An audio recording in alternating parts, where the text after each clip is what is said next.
अस्सलाम वालेकुम वरहमतुल्लाह। अज़ीज़ तलबा और तालिबात, आज हमारा एक जो चैप्टर नंबर 10 शुरू है जिसका नाम है magnetic field due to electric current.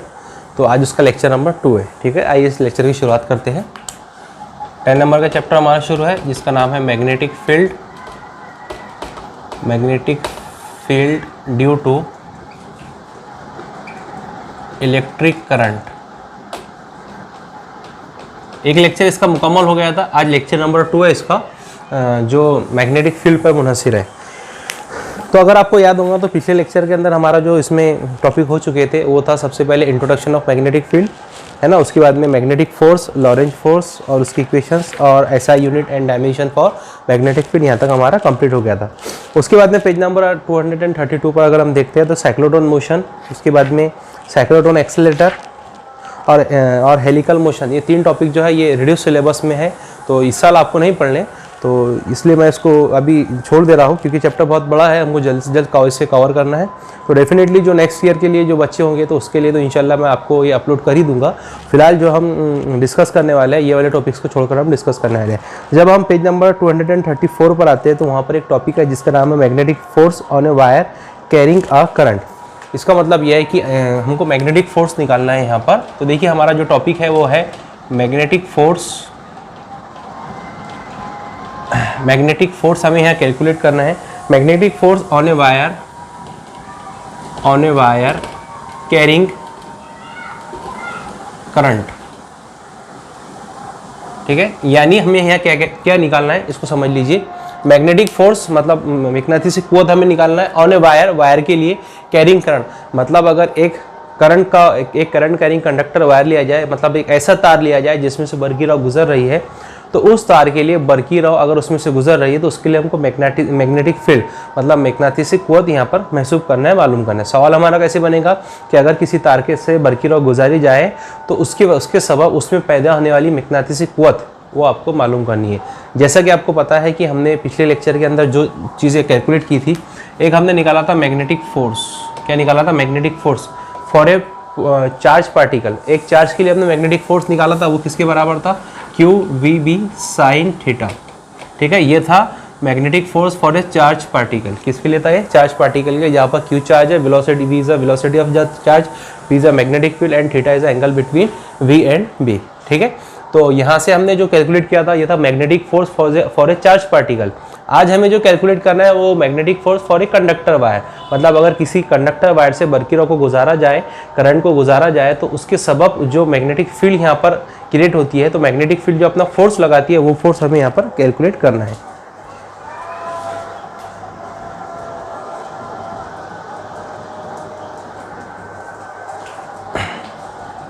ठीक है, तो मैग्नेटिक फोर्स हमें यहाँ पर कैलकुलेट करना है। तो आइए हम मैग्नेटिक फोर्स को कैलकुलेट करते हैं। तो देखिए ये मैग्नेटिक फोर्स कैलकुलेट करने की मैं आपको सबसे पहले बता दूं कि हम यहाँ पर एक लॉ का इस्तेमाल करेंगे जिसका नाम है Fleming right hand palm rule, है ना। Fleming right hand palm rule, ये जो मैग्नेटिक वाले जो चैप्टर्स है बच्चों, ये सब आपके हाथों के अंदर मौजूद है। ज़्यादातर हम इसमें हमारे सीधे हाथ के कानून का इस्तेमाल करेंगे।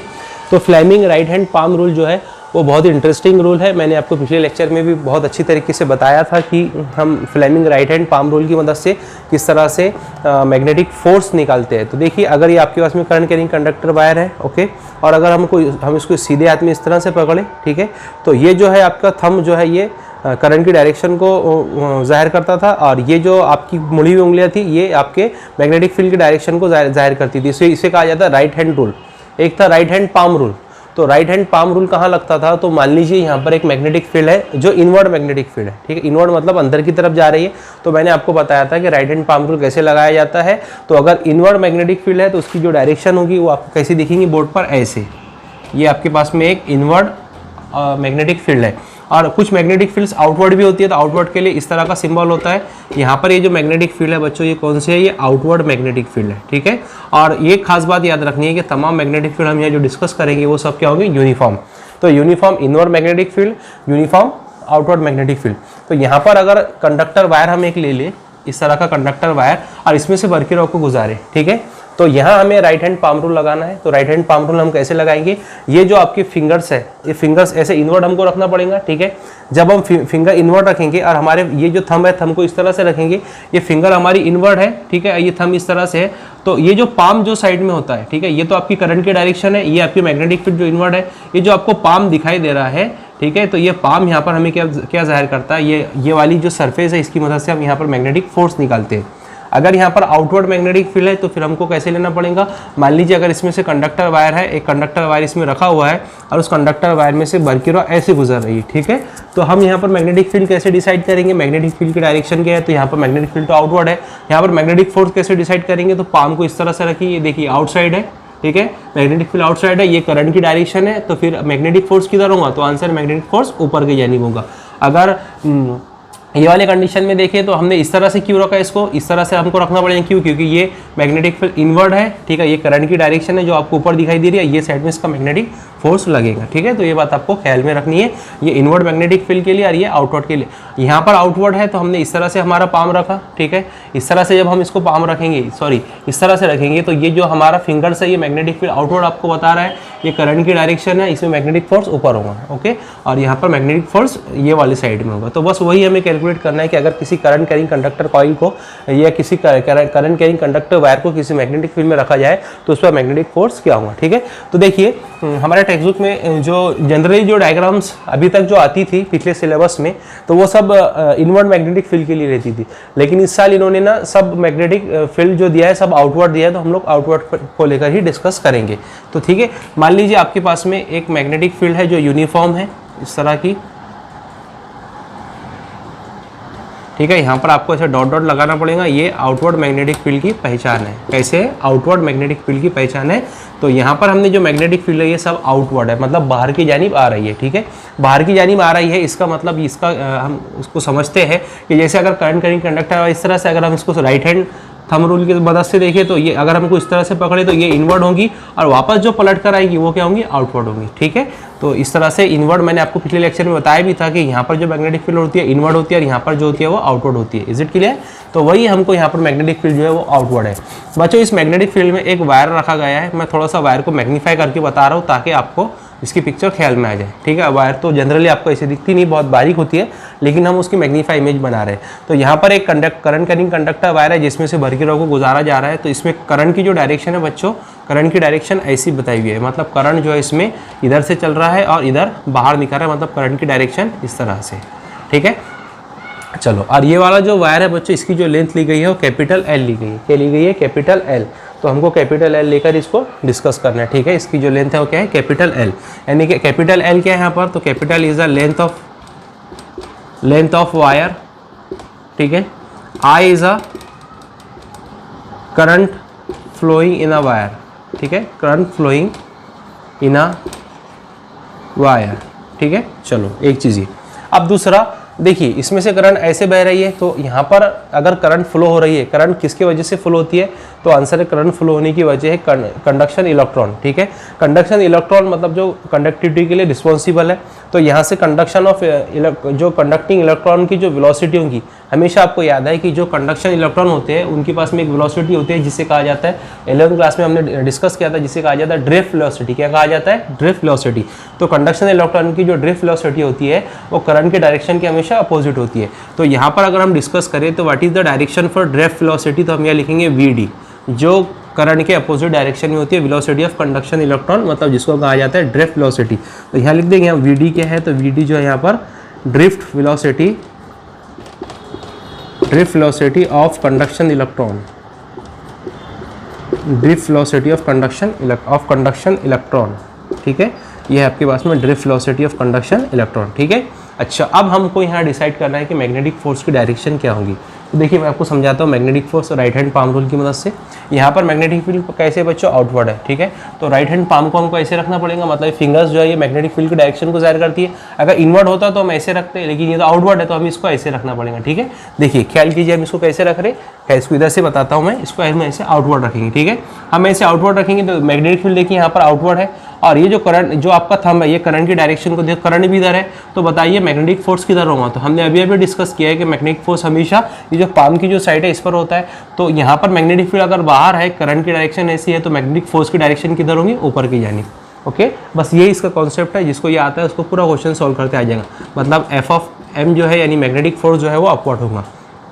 अब यहाँ पर एक चीज़ और मैं आपको समझा दूँ कि यहाँ पर मैग्नेटिक फील्ड ऐसे आउटवर्ड है, ठीक है, और मैग्नेटिक फोर्स इस तरह से, मतलब एफ और बी है ना, मैग्नेटिक फोर्स और मैग्नेटिक फील्ड इन ये जो है एक दूसरे पर परपेंडिकुलर है। कैसे है परपेंडिकुलर, मतलब इनके दरमियान में जो थीटा बन रहा है वो कितना बन रहा है, 90 बन रहा है, ठीक है।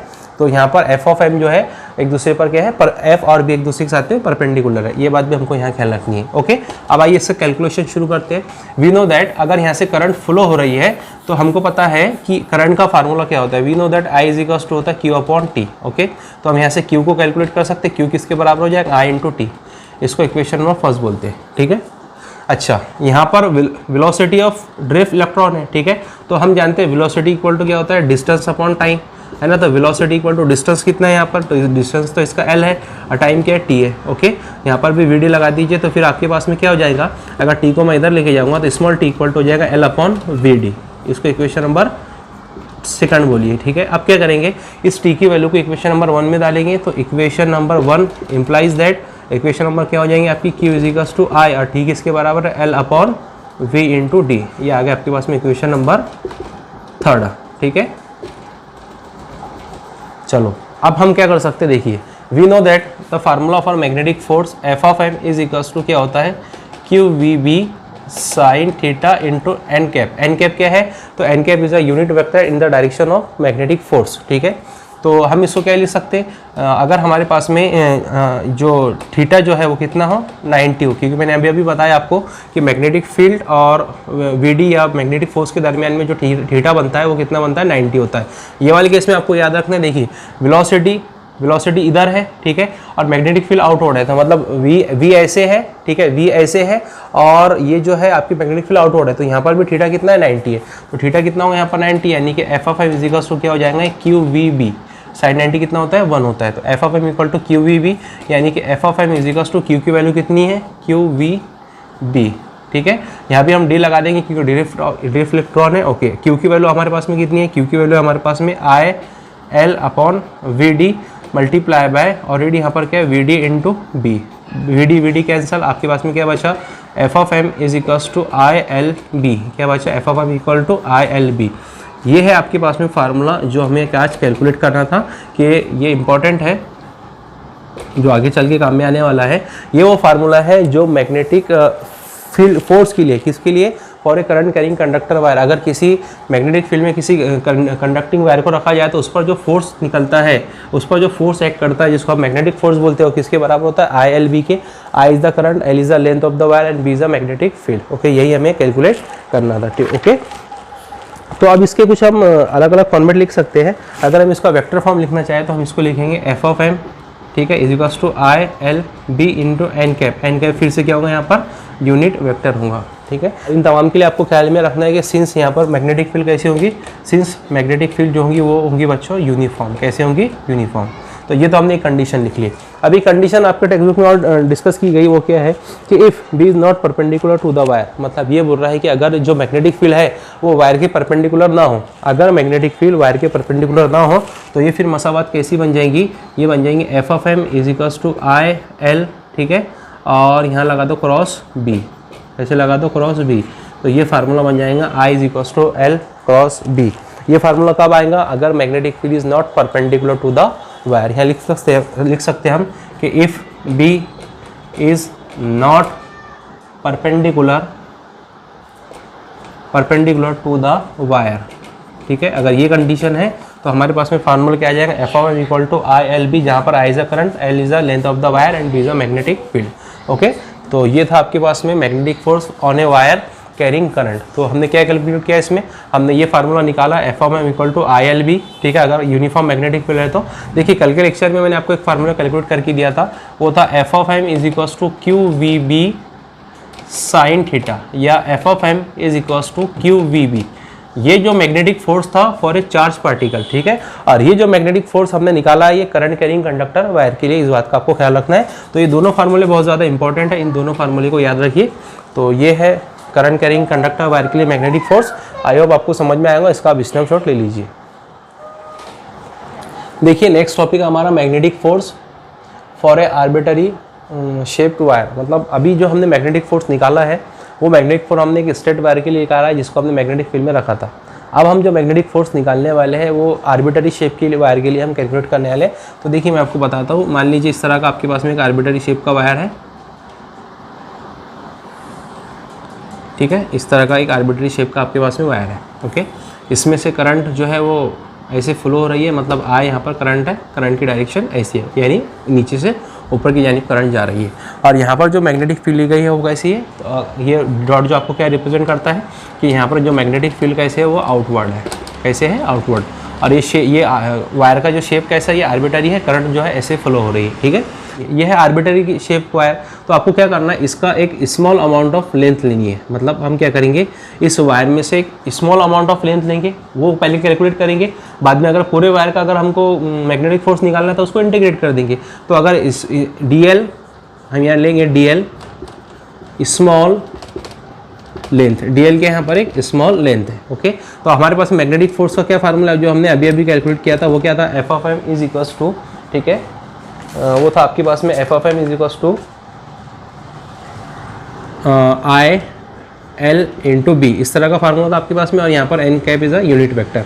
तो हम आप क्या लिख सकते हैं इसको, F(m) is equals to I, यहाँ पर L क्या है, हम DL लिया, तो हम क्या करेंगे यहाँ पर DL क्या है बच्चों, तो DL is a small length और B is a magnetic field. तो आपके पास में क्या फार्मूला बन गया, इसको भी D लगा देना पड़ेगा, यानी कि हम स्मॉल अमाउंट ऑफ फोर्स निकाल रहे हैं, मतलब एक पर्टिकुलर लेंथ के लिए, तो इसीलिए यहाँ पर हमने D लगाया। D स्मॉल d जो है यहाँ पर वो स्मॉल फोर्स है, और यहाँ पर स्मॉल d जो है स्मॉल लेंथ है। तो small d F(m) equal to I DL, और यहाँ पर क्या आ गया आपके पास में B।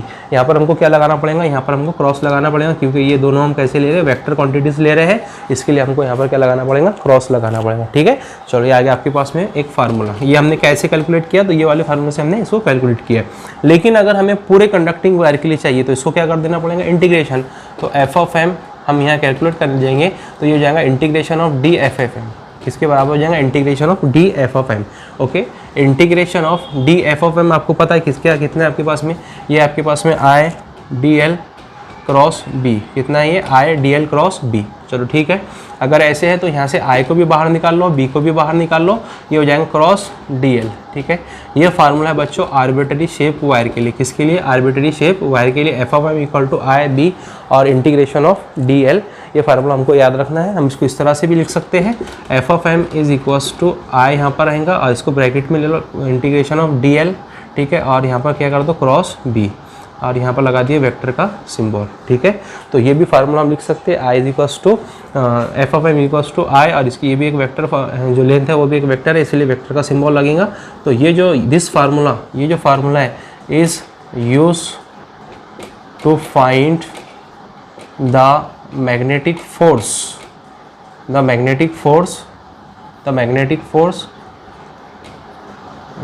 Force for a arbitrary shape wire, किसके लिए इस्तेमाल होता है, आर्बिटरी शेप वायर के लिए, ठीक है। अगर बच्चों हम क्या करें कि इस वायर का एक सर्कल बना दे, ठीक है, नोट लिखते हैं हम यहाँ पर कि अब हम क्या कर दे कि इस वायर का एक पूरा सर्कल बना दे, मतलब एक पूरा वायर गोल कर दे, तो उसको हमको क्या लेना पड़ेगा, क्लोज्ड इंटीग्रल। 11वीं क्लास में डिस्कस किया था हमने कि अगर किसी वायर को मोड़कर एक हम टॉरॉइड बना देते हैं, ठीक है। तो टॉरॉइड वाले केस में क्या होता है कि जब हम सोलेनोइड को मोड़कर टॉरॉइड बनाते थे तो हम इंटीग्रेशन कैसे लेते थे, पूरा क्लोज इंटीग्रल, मतलब यहाँ से चलना शुरू किया तो दोबारा यहाँ हम वापस आ जाते हैं। तो अगर हमारे पास में सर्कुलर कॉइल हो, क्या हो, सर्कुलर वायर हो, अगर सर्कुलर वायर हो तो क्या होगा, अगर सर्कुलर वायर होगा तो इसका हम इंटीग्रेशन लेंगे क्लोज, इसको क्या कहा जाता है बच्चों, क्लोज इंटीग्रल DL, ये किसके बराबर होता है, 0 के। कब, अगर कॉइल कैसे हो, सर्कुलर हो। अगर सर्कुलर कॉइल को हम मैग्नेटिक फील्ड में डालेंगे तो क्लोज इंटीग्रल DL किसके बराबर होता है, 0 के, यानी कि F(m) इज इक्वल टू क्या हो जाएगा, I multiply by 0 multiply bye B, यानी कि ये F(m) कितना हो जाएगा, तो एफ ऑफ एम आपके पास में हो जाएगा 0। कौन से कंडीशन में? तो जब हमारा जो कॉइल है वो कैसे हो, सर्कुलर वायर हो, तो उस कंडीशन में क्लोज इंटीग्रल डी एल 0 के बराबर होता है, यानी कि F of M equal to क्या हो जाएगा 0। तो ये था magnetic force for a arbitrary shape wire. ठीक है, कैसे किया हमने? सबसे पहले ये फार्मूला तो हमने पिछले जो आपका स्ट्रेट वायर था उसके लिए हमने फार्मूला निकालना था, वो क्या था, F of M is equals to I B L into N cap. N cap is a unit vector. Okay, फिर हमने यहाँ पर इसका क्या लिया, स्मॉल लेंथ ली। ओके, स्मॉल लेंथ ली, इसलिए उसके लिए स्मॉल फोर्स निकाला, D F of M equal to I D L multiply by B. फिर हमने क्या किया, इसको इंटीग्रेट किया, मतलब हमको अगर पूरे तार के लिए निकालना है तो इंटीग्रेशन हमने किया, एफ ऑफ एम की वैल्यू को रखा। ओके, और उसके बाद में हमने फार्मूला निकाल लिया। ओके, फिर अगर हमारा वायर अगर सर्कुलर वायर हो तो हम जानते हैं क्लोज इंटीग्रल डीएल किसके बराबर होता है 0 के। 11 क्लास में मैंने आपको बताया था, इसलिए F of M equal to I multiply by 0 multiply by B, तो F of M equal to क्या हो जाएगा 0। ठीक है, तो ये था आपके पास में magnetic force for arbitrary shape wire. Take a snapshot. Most important topic, torque on a current loop. Torque on a current loop. देखिए, करंट लूप किसको बोलते हैं? तो करंट लूप का मतलब होता है कि एक पर्टिकुलर शेप बनना, वो एक लूप कहलाता है। ओके, करंट इलेक्ट्रिसिटी के अंदर हमने डिस्कस कर लिया था कि लूप क्या होता है। यार आपके लिए एक नया वर्ड है बच्चों, टॉर्क, है ना। टॉर्क, जो ऑनलाइन स्टूडेंट्स है उनको क्या पता, आपको पता है या नहीं पता, लेकिन जो मेरे ऑफलाइन स्टूडेंट्स है उनको टॉर्क अच्छी तरीके से पता है। जब हम रोटेशनल डायनामिक्स पढ़ रहे थे तो मैंने आपको बताया था कि अगर एक ऑब्जेक्ट लीनियर मोशन परफॉर्म करता है, मतलब अगर स्ट्रेट चलता है, तो उस पर फोर्स अमल करता है, उसकी मोशन का जो कॉज होता है वो फोर्स होता है, और फोर्स इक्वल टू होता है ma, मास इनटू एक्सीलरेशन, जो हमने न्यूटन के सेकंड लॉ से कैलकुलेट किया था। यानी अगर कोई ऑब्जेक्ट स्ट्रेट चलता है, मतलब स्ट्रेट लाइन यानी लीनियर मोशन परफॉर्म करता है, तो वहाँ पर फोर्स उसको लगता है। वही अगर ऑब्जेक्ट रोटेशनल मोशन अगर परफॉर्म करता है, तो बच्चों रोटेशनल मोशन के लिए जो कोई भी ऑब्जेक्ट है अगर वो रोटेशनल मोशन परफॉर्म करता है, तो रोटेशनल मोशन के लिए ज़रूरी है टॉर्क। मैं आपको एग्जांपल से समझाता हूँ। जैसे अगर आपको याद होगा कि एक फार्मूला आपने निकाला था लीनियर मोशन के लिए, जो फोर्स होता है ma, ठीक है। लेकिन जब हम रोटेशनल मोशन में जाते थे तो हमने वहाँ पर एक फार्मूला कैलकुलेट किया था टॉर्क। टॉर्क किसके बराबर होता है? टॉर्क बराबर होता है आई इंटू अल्फा। ठीक है, तो देखिए मैंने आपको वहाँ पर कुछ नोटिफिकेशन भी बताए थे कि जो काम लीनियर मोशन में v का होता है वो काम ओमेगा का, जो s का होता है वो थीटा का, जो a का होता है वो अल्फा का। ठीक है, ये हमने रोटेशनल मोशन में बड़ी डिटेल में देखा है। तो जो काम v का वो काम ओमेगा का, जो s का वो थीटा का, जो a का वो अल्फा का, जो f का वो टॉर्क का, जो m का वो i का, जो a का वो अल्फा का। यानी लीनियर मोशन में जो काम a करता है वो रोटेशनल मोशन में अल्फा करता है। लीनियर मोशन में जो काम मास करता है वो रोटेशनल मोशन में मूवमेंट ऑफ इनर्शिया करता है, जिसको हम आई बोलते हैं, और ये होता है I equal to M R का स्क्वायर। ठीक है, उसके बाद में जो काम लीनियर मोशन में फोर्स करता है, तो बच्चों याद रखिए वो रोटेशनल मोशन में टॉर्क करता है। वो रोटेशनल मोशन में टॉर्क करता है, यानी कि हमें यहाँ पर किसी करंट कैरिंग जो लूप है उसको हमको रोटेट करना है। रोटेट करना मतलब उसको रोटेशन मोशन में रोटेट करवाना है, रोटेशनल मोशन देना है, जिसकी वजह से उसमें क्या क्रिएट होगा? टॉर्क क्रिएट होगा। तो ये आपको ख्याल में रखना है। यानी कोई ऑब्जेक्ट अगर रोटेट करता है तो टॉर्क लगता है। ठीक है, रोटेट करना मतलब टॉर्क लगना। अगर कोई लीनियर मोशन परफॉर्म करता है तो फोर्स लगता है। Is it clear? अच्छा, राइट हैंड पाम रूल भी हमको आता है। अगर मैग्नेटिक फील्ड अगर इनवर्ड है, ठीक है, अगर मान लीजिए आपके अभी यहाँ पर मैग्नेटिक फील्ड बनी है, तो अगर मैं यहाँ से मैग्नेटिक फील्ड देखो अगर आपकी तरफ, ठीक है, तो मैग्नेटिक फील्ड अगर बाहर की जानी में, तो मैं इस तरह से रखूँगा। ये मतलब ये मेरे आउटवर्ड मैग्नेटिक फील्ड को जाहिर कर रहा है, और अभी फिलहाल मैंने ऐसा रखा हो तो करंट जो है इधर की डायरेक्शन में, तो फोर्स किधर लगेगा? इधर। ठीक है, अगर मैं करंट उधर की डायरेक्शन में करूँ, मैग्नेटिक फील्ड बाहर है, तो मैग्नेटिक फोर्स किधर लगेगा? ऊपर। ये बात आपको ख्याल रखनी है। ठीक है, तो आइए हम इसको समझते हैं। अब जाता हूँ तो इसके लिए सबसे पहले जो डायग्राम जो हमारे नोट्स के अंदर है मैं उसको डिस्कस कर देता हूँ। यहाँ पर एक नॉर्थ पोल है और यहाँ पर एक साउथ पोल है। ठीक है, तो मैग्नेटिक फील्ड लाइन जो हमेशा नॉर्थ से स्टार्ट होती है और साउथ पर एंड होती है। तो इस तरह से हमारे पास में नॉर्थ साउथ हमारे पास में मैग्नेटिक फील्ड है। ठीक है, चलो ये आपके पास में मैग्नेटिक फील्ड लाइंस है। ओके, ये मैग्नेटिक फील्ड लाइंस है, ये भी मैग्नेटिक फील्ड लाइंस है। क्या करना है बच्चों, इस मैग्नेटिक फील्ड लाइंस में हमको ना एक कॉइल रखना है। क्या रखना है? एक कॉइल। ये हमारे पास में कॉइल, इसको नाम दे दो ABCD। क्या नाम है इसका कॉइल का? ABCD। और इसमें ना बच्चों करंट की डायरेक्शन ऐसी बतानी है। ओके, तो देखिए करंट मतलब करंट जो है वो इधर से अंदर जा रहा है और इससे बाहर निकल रहा है। तो अब हम यहाँ पर, ये तो करंट की डायरेक्शन है, मैग्नेटिक फील्ड इधर है, तो हमको यहाँ पर मैग्नेटिक फोर्स निकालना है। क्या निकाला? Magnetic force. देखिए हमेशा याद रखो ये वाली कंडीशन जो ये 3 डायमेंशनल नहीं है, ये 2 डायमेंशनल है। याद रखिए कि ये जो कॉइल रखा हुआ रहेगा, मतलब ये जो कॉइल हमारा, अगर मैं यहाँ नॉर्थ हो इधर साउथ है, तो ये जो कॉइल है बच्चों हमारा ऐसे रखा हुआ रहेगा, है ना, मतलब ऐसे प्लेन में होगा। तो हमको ख्याल में रखना है कि कॉइल कैसे? ऐसे है, मतलब ऐसे है। ठीक है, ऐसे समझ लीजिए, आपको बराबर दिख रहा है? हाँ, मतलब कॉइल हमारा ऐसे है। अब देखो अब यहाँ पर ना इसकी डायरेक्शन निकालेंगे, किसकी डायरेक्शन निकालेंगे, मैग्नेटिक फोर्स की। तो देखिए मैं आपको बताता हूँ, यहाँ पर देखिए राइट हैंड पाम रूल अगर हम लगाएंगे तो ये मैग्नेटिक फील्ड, ठीक है, और ये हमारा करंट कैरिंग कंडक्ट, ये है करंट की डायरेक्शन, ठीक है। तो यहाँ पर ये मैग्नेटिक फील्ड है। आप सोचेंगे सर करंट की डायरेक्शन तो बाहर आ रही है, ऐसा नहीं है। मैंने अभी आपको बताया कि ये कैसे रखा है, ऐसे। अगर ये ऐसे रखा है, ठीक है, तो ये आपका मैग्नेटिक फोर्स है, मैग्नेटिक फील्ड है। कैसे है, ये आपकी मैग्नेटिक फील्ड है ये वाली। और करंट की जो डायरेक्शन है आपकी फिर से बाहर आ रही है, तो हम इसको क्या करेंगे समझने के लिए एक राइट हैंड रूल लगाएंगे। तो राइट हैंड रूल के लिए हम क्या इस्तेमाल करेंगे कि ये जो हमारी फिंगर्स है, देखिए ये हमारी जो फिंगर्स है, यहाँ पर जो आपको थंब जो दिखाई दे रहा है, ये थंब ये फोर्स की डायरेक्शन को रिप्रेजेंट करता है। यहाँ पर जो आपको ये छोटी वाली जो फिंगर दिखाई दे रही है, ये जो हमारे करंट की डायरेक्शन को रिप्रेजेंट करती है, और ये जो हमारे मैग्नेटिक फील्ड की डायरेक्शन को रिप्रेजेंट करती है। मतलब ये जो है फोर्स है, ये करंट है, और ये मैग्नेटिक फील्ड है। Force current magnetic field, force current magnetic field, force current magnetic field, FIB, FIB याद रखिए, FIB, FIB, ठीक है। अब देखिए FIB ये करंट है, ठीक है, ये है आपके पास में F, और ये है I और ये B। अगर हम इसको ऐसे रखें तो ये देखिए ये B है, ये करंट की डायरेक्शन अपवर्ड है। तो बताइए फोर्स किधर होगा, तो फोर्स इधर बाहर की जानिब होगा। मतलब यहाँ पर जो फोर्स होगा बच्चों ऐसे अपवर्ड होगा, ठीक है। यहाँ पर होगा आपके पास में F(m), ओके।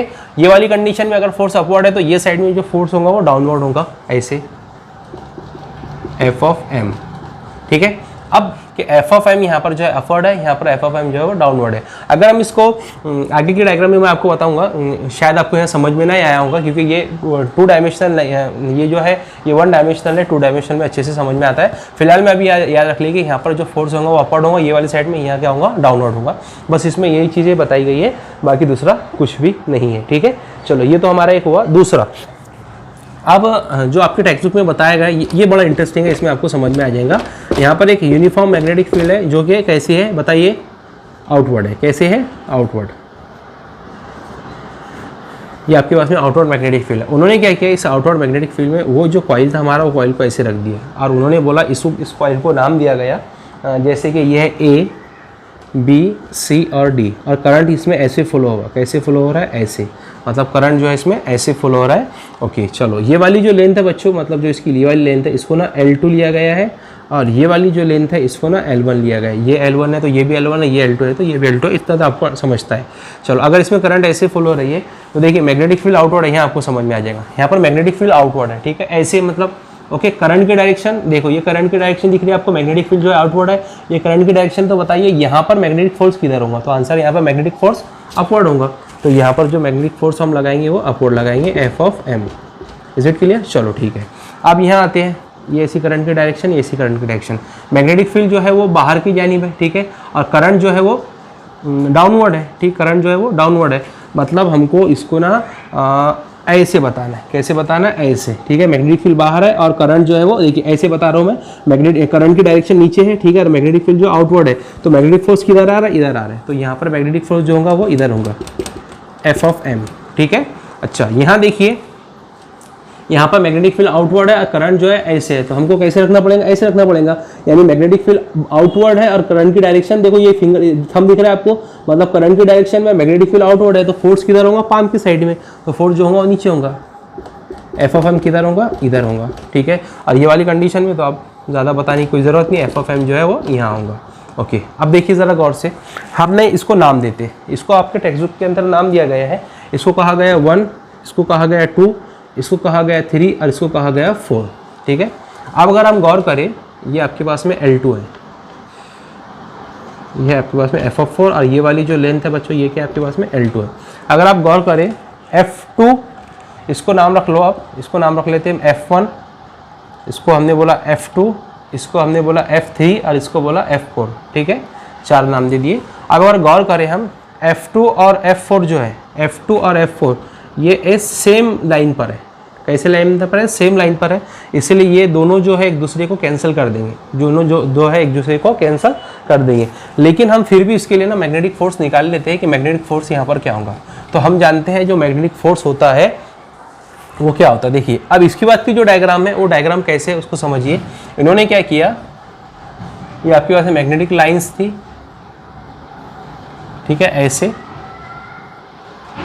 ये मैग्नेटिक फील्ड लाइंस है। इन्होंने क्या किया, इस कॉइल को ऐसे रोटेट किया। कैसे रोटेट किया, ऐसे घुमाया, ऐसे घुमाया, याद रखिए ये ऐसे और ये ऐसे, है ना, इसको ऐसे घुमाया। तो ये बच्चों कॉइल कैसे हो गया, ये ऐसे हो गया, देखिए कैसे हो, मतलब इसको कैसे घुमाया गया, ऐसे घुमाया गया। तो यहाँ पर जो आएगा आपके पास में ये वाला जो कंपोनेंट है, ये वाला, ठीक है, ये मैग्नेटिक फील्ड थी। इसके साथ में अगर मैं यहाँ पर ये बनाऊँ, ये एन के मतलब यूनिट वेक्टर, यहाँ इनका थीटा बन रहा, यहाँ जो बन रहा बच्चों 90 माइनस थीटा, कितना बन रहा 90 माइनस थीटा। और ये जो बन रहा आपके पास में ये F3 है, मतलब ये वाला जो ऐसे घूम गया ना, तो ये बन गया F3 और ये बन गया आपके पास में F ऑफ M। ये क्या बन गया, F ऑफ M। ओके, यहाँ पर भी एंगल क्या बन रहा है, थीटा। चलो ठीक है, और यहाँ तो थीटा बन रहा है और यहाँ 90 माइनस थीटा। ओके, अगर हम F4 निकालें, यहाँ पर F4 निकालें, हमको यहाँ क्या क्या कैलकुलेट करना है चीज़ें, उसको याद रख लीजिए। हमको यहाँ पर F नेट निकालना है और टॉर्क नेट निकालना है। क्या निकालना है, F नेट और टॉर्क नेट। तो देखिए हम कैसे निकालेंगे, पहले हम F4 निकाल लेंगे तो F3 खुद ब खुद आ जाएंगे, क्योंकि दोनों एक दूसरे के इक्वल है। तो हम कह सकते हैं यहाँ पर F2 आइए, F2 is equals to F4 and which is equals to, ये हम जानते हैं ये होता है IBL साइन थीटा। कितना होता है IBL sine theta, I B। अब L कितना है, तो देखिए मतलब F2 और F4 के लिए ये वाली लेंथ है ना, सॉरी इनके लिए ये वाली लेंथ है, तो IB और इसकी जो लेंथ है वो कितनी है L2, तो इसको कर दो L2 साइन थीटा कितना है, तो ये ऐसे घुमा तो कितना चेंज हुआ यहाँ पर 90 का, 90 माइनस थीटा का, तो यहाँ पर हो जाएंगे 90 माइनस थीटा। यानी कि F2 और F4 के लिए जो IBL2 साइन जो है 90 माइनस थीटा जो है वो दोनों के लिए है, F2 और F4 के लिए।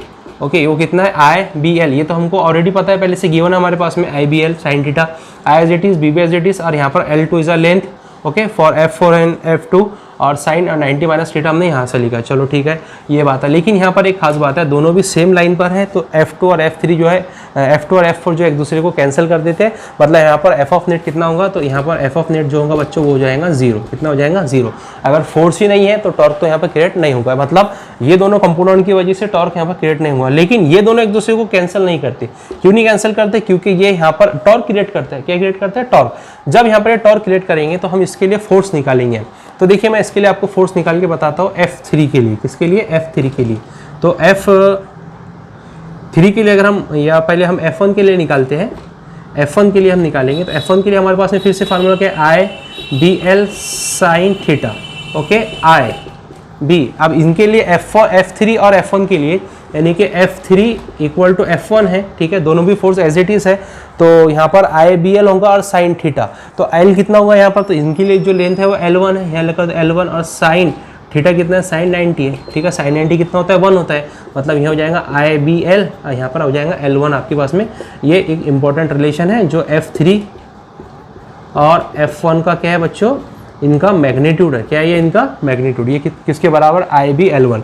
हमने ये क्या निकाला, हमने ये निकाला magnitude of force for F3 and F4, मतलब F3 और F1 का हमने क्या निकाला, मैग्नीट्यूड निकाला। देखिए ये मैग्नीट्यूड है, magnitude of F3, magnitude of F1 कितना है, IBL साइन थीटा, थीटा कितना है 90 है, यानी IBL1 इज अ लेंथ, इसलिए साइन 91 होता है। तो F3 और F1 का जो मैग्नीट्यूड है कितना, IBL1, ठीक है, इसको याद रखिए। चलो अब हमको ना ये जो F1 है और F3 है, ये यहाँ पर टॉर्क क्रिएट करते हैं। क्या क्रिएट करते हैं, टॉर्क।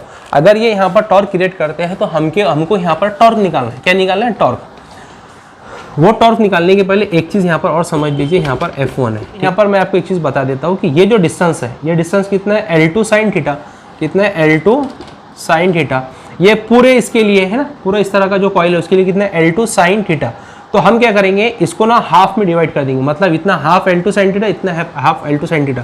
मतलब यहाँ पर जो परपेंडिकुलर डिस्टेंस है बच्चों, वो कितना निकल गया, वो निकल गया हाफ L2 साइन थीटा। ये बात याद रखनी है कि यहाँ पर जो परपेंडिकुलर डिस्टेंस है ये हाफ है, हाफ और हाफ क्या हो जाएगा, पूरा 1 हो जाएगा। मतलब ये हो जाएगा आपके पास में L2 साइन थीटा। यानी कि जो परपेंडिकुलर डिस्टेंस है, परपेंडिकुलर डिस्टेंस कितना आ चुका है, तो निकल चुका है half L2 sine theta. L2 is a length और sine theta is a angle. Okay, अब इसको 90 माइनस थीटा भी लिख सकते हैं। तो यहाँ पर परपेंडिकुलर डिस्टेंस आ गया आपके पास में हाफ L2 साइन थीटा। अगर मैं प्लस यहाँ पर हाफ L2 साइन थीटा कर दो, देख इसके बराबर हो जाएगा, साइन थीटा के बराबर हो जाएगा, ठीक है। अभी हमको इसका काम है। तो देखिए अब हम क्या निकालते हैं, टॉर्क निकालते हैं। Torque for F1 plus F2, हम दोनों के लिए टॉर्क निकाल रहे हैं, सॉरी F1 और F3, हम दोनों के लिए टॉर्क निकाल रहे हैं। F1 और F3 के लिए अगर हम टॉर्क निकालें तो आपके पास में टॉर्क क्या होगा, टॉर्क क्या होता है, तो टॉर्क का जो फार्मूला होता है, यहाँ कर दो टॉर्क 1 और इसको कर दो टॉर्क 3, ठीक है। हाँ, अब हम क्या निकालेंगे, अब हम टॉर्क निकालेंगे क्योंकि F1 और F3 जो है यही फोर्स है जिसकी वजह से यहाँ पर टॉर्क क्रिएट होता है। तो torque equal to torque 1 plus torque 3, ठीक है। टॉर्क 1, टॉर्क का फार्मूला क्या होता है, force into perpendicular distance plus force into perpendicular distance, ठीक है। ये परपेंडिकुलर का साइन है, यहाँ पर कर दो F1, यहाँ कर दो F3, ठीक है। F1 कितना है, तो F1 हमारे पास में है, हमने निकाला है, F1 हमारे पास में है IB, मैग्नीट्यूड आपके पास में दिया गया IB L1, ठीक है। और परपेंडिकुलर डिस्टेंस कितना आपके पास में, ये आपके पास में half L2 sine theta, okay. मैं इसको फिल कर रहा हूँ, प्लस यहाँ पर फिर से F3, तो ये भी उतना ही है IB L1 और परपेंडिकुलर डिस्टेंस कितना है, ये है आपके पास में half L2 sine theta, okay. यानी हमारे पास में क्या बचेगा, ये हाफ ऑफ 1 हो जाएगा, मतलब यहाँ पर अगर IBL को कॉमन निकाले तो यहाँ पर क्या बचेगा IBL1 और ये हाफ 1 हो जाएगा, ठीक है।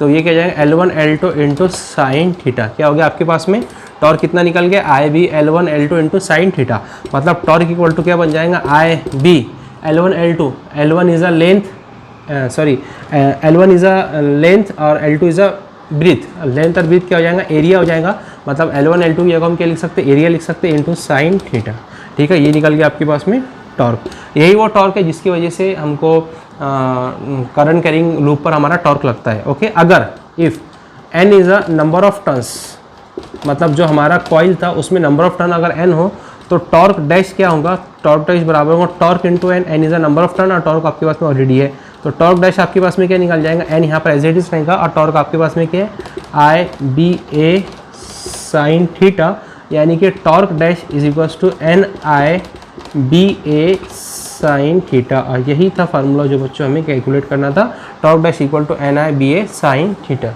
देखिए NIBA साइन थीटा, हम इसको इस तरह से भी लिख सकते हैं, torque dash is equals to NIA और B साइन थीटा, ये फार्मूला था हम जो हमें कैलकुलेट करना था torque on a current carrying loop. Is it clear? तो ये टॉपिक भी यहाँ पर हमारा मुकम्मल होता है। तो मुझे ऐसी उम्मीद है कि आपको चीज़ें समझ में आई होंगी। Take a snapshot, notes already आपके पास में अवेलेबल है, ओके। तो आज का लेक्चर यहीं रुकता है, इंशाल्लाह कल के लेक्चर में हम डिस्कस करेंगे moving coil galvanometer, magnetic dipole movement और उसके बाद में बायस सावर्ट लॉ, ओके। अस्सलाम वालेकुम व रहमतुल्लाह।